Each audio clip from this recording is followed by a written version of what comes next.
15 আগস্টে আমরা চলে গেছিলাম গুয়াহাটি রিভার ফ্রন্টে। তার সাথে আছে দেখো হেরিটেজ সেন্টার, হিস্টোরিক্যাল প্লেস একটা। আর ডিসি হাউস ছিল, বাট বর্তমান কিন্তু এটা হেরিটেজ সেন্টারেই সবাই জানে। আর দেখো অনেক হিস্টোরি জড়িত আছে এর সাথে। ব্রিটিশ শাসনকালে কিন্তু এটা খুব গুরুত্বপূর্ণ জায়গা ছিল। লাচিত বরফুকন কিন্তু এখান থেকে সরাইঘাট যুদ্ধের প্ল্যান করেছিল। যাই হোক, আমরা চলে আসলাম স্টারবাকস কফি হাউসের দিকে।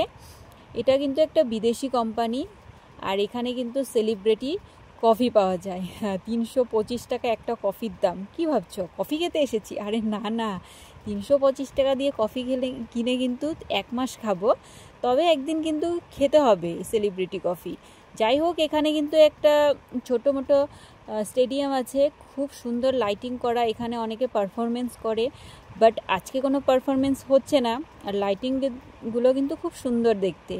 এই সেন্টারটা কিন্তু একদম ব্রহ্মপুত্র নদীর পাড়ে, খুব সুন্দর।